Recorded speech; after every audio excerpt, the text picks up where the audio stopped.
Mystic, wake up. It's Wednesday. Are you ready to talk to the people? Girl, no, I'm not ready to talk.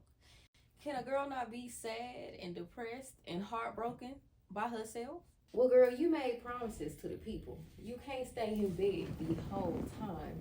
You're gonna have to get up. You know what? I guess you're right. Can I just get 1 minute to get my life together before I gotta spill my guts to the internet? Well, I'll tell you what. I'm gonna give you a little bit of time. Let the intro play and let you get yourself together. We just gonna have a talk, all right? Get on up.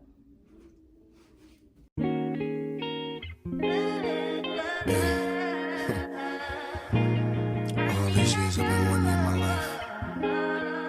Welcome back to my channel. It's your girl Mystic. If you can't tell by the intro, I'm very much in a mood, very much in my feelings, and honestly, I don't really have a lot of jokes for you guys, a lot of candor. I plan on this video being one of the most serious videos, the most vulnerable videos I have made up to date as of late. So if you were looking for a good time, a hee-hee, a joke or two from me, you know, maybe this episode might not be the one for you. Come back and try again next Wednesday when I hope to be in better spirits. But for those of y'all that are sticking around, the theme of today's topic is handling heartbreak. All right? So you have been warned. We're going to get into some big feelings. We're going to get vulnerable. You're going to know my inner thoughts, my mind, how I work, how I move when it comes to my heart not feeling the best, getting my feelings hurt, because no one's exempt from it. It is a part of life. But if this ain't something that you want to really know, I thank you for coming. Thank you for your support, and you are free to go. My crew, let's get into it. So, Mystic, how do you feel? Well, guys, girls, gays, days, I'm not gonna lie to you. I feel very much hurt, and I'm not gonna blame anybody else. I'm gonna strictly take accountability. I'm not gonna bash anyone. I feel hurt. It does not feel good to not be on the same page with the person that you allegedly care about and they allegedly care about you. It does not feel good to have some feelings for somebody and they're not all the way reciprocated or not reciprocated in the best ways or the ways that you need. You have love languages and they're not always met, and it doesn't feel good to feel like you want too much, you need too much, what you're asking for is too much, it's impossible. So to sum it all up, I very much feel hurt. I very much feel broken. I very much feel at this point when it comes to dating and trying to have relationships that I obviously am just not doing it right. Like at this point, I don't feel good about how my interactions in dating is really going. Again, I feel like I am doing things in the wrong ways, in the wrong capacities. I can't even blame other people for hurting my feelings. I more so feel like I'm hurting my own feelings. How exactly is it that you hurt your own feelings? Well, funny you should ask that. I feel like I'm hurting my own feelings by having these expectations out of people. I feel like I'm hurting my own feelings because I have my own vision and my own standards of what I believe would be a beautiful partnership to me, a healthy partnership for me. And so I'm looking for these boxes to be met by these people. And maybe they can meet 1 or 2 out of the 5 boxes. And I would love to be like, I'm just content with that and I can make it with that. But in reality, I cannot. I need all 5 things on my boxes. So obviously, it's my fault that I'm hurting my own feelings.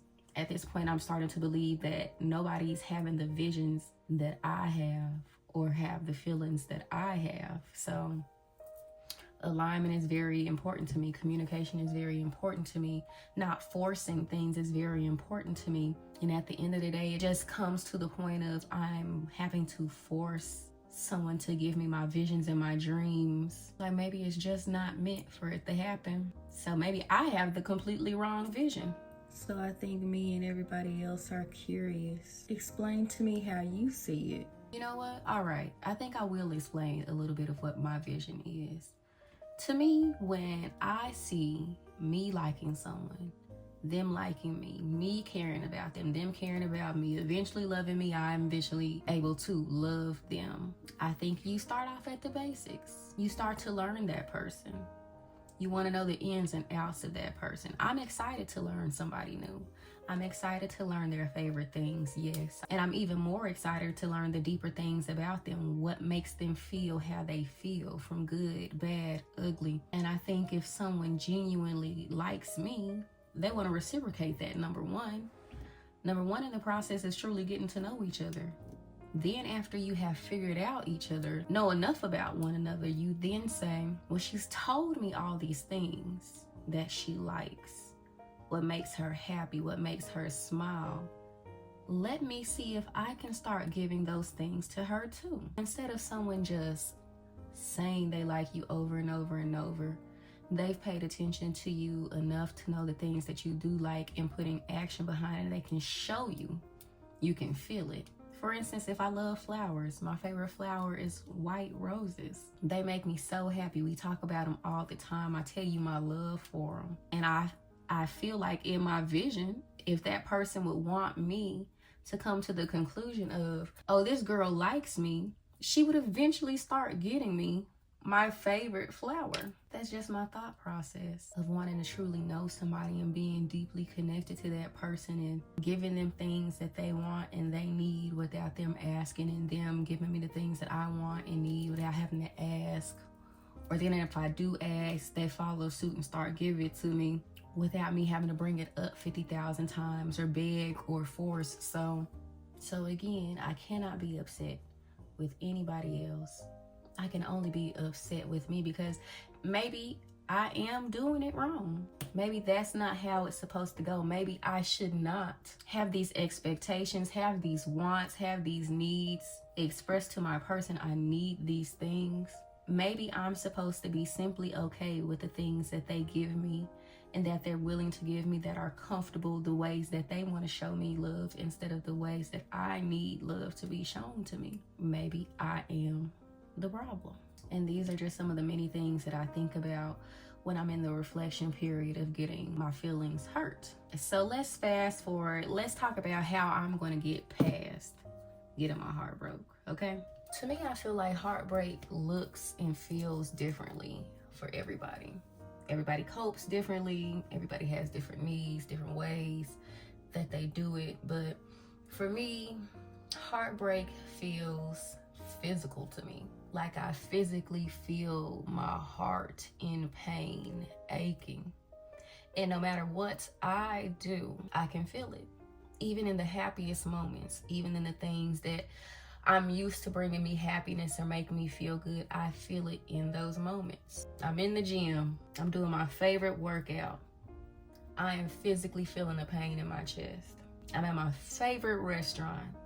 My favorite meal is in my face. I got enough room for my favorite dessert, and even in the midst of eating my favorite things, I still feel the pain. So it's physical to me. So yes, I do the reflection, see what's my problem, see what their problem was, see if there was nobody's problem. It just was not meant to be. I cry a little bit. Well, no, I'm not gonna lie to you, I cry a lot. Because I am an emotional person. I am in touch with my feelings. So if I was connected to somebody, if I was trying to build something with somebody, I really like them, because I'm a Capricorn. I really don't like people for real. We really don't like people for real. We don't get connected to people for real. It's very rare. It's a slow build up. It gradually goes into, well, maybe you are all right. Maybe I can trust you. Maybe I can start to like you. And it never fails the moment you finally start letting that wall down, that maybe it is safe. So when everything goes awry, am I the only one that happens to? I don't know. Just like the moment you start telling your friends about your crush or who you're talking to, and next thing you know, you gotta double back and say, never mind, y'all, JK, just playing, she's no longer with us.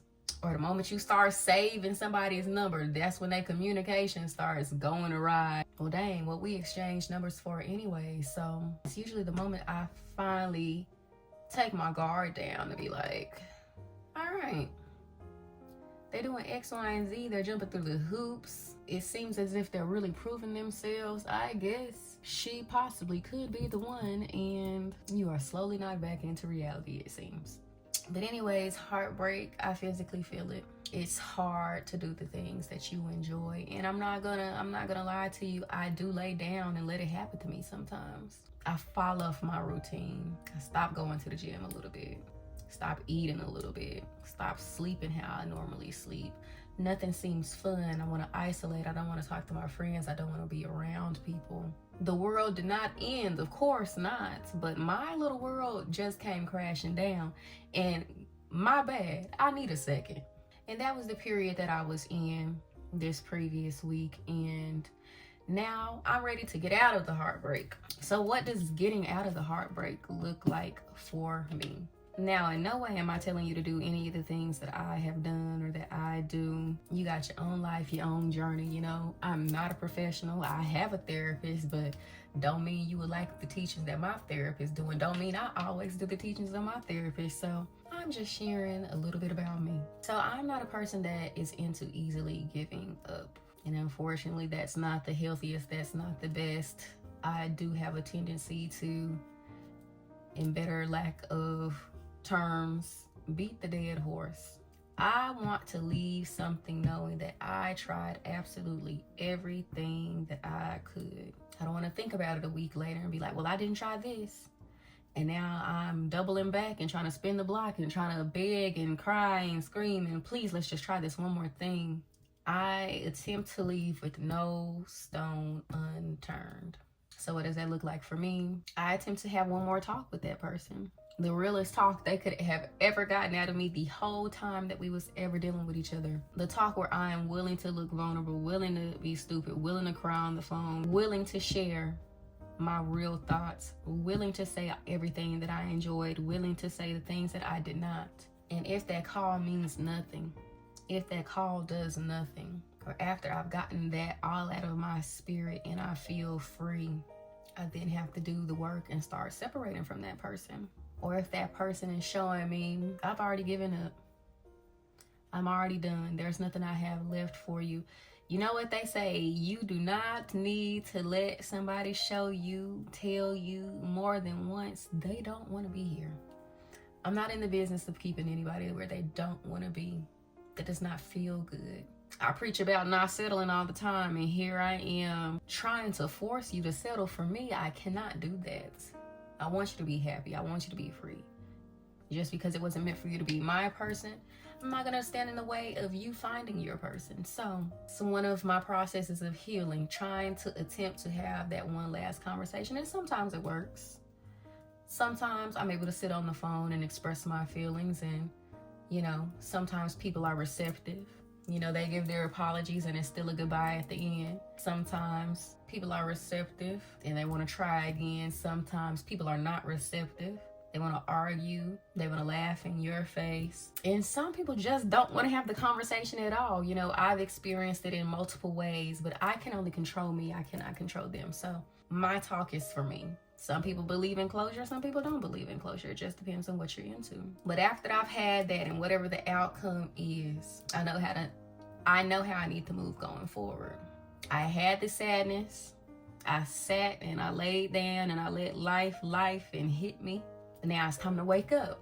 It's time to get back into reality. It's time to have that reality check, that epiphany. You got to still take care of yourself.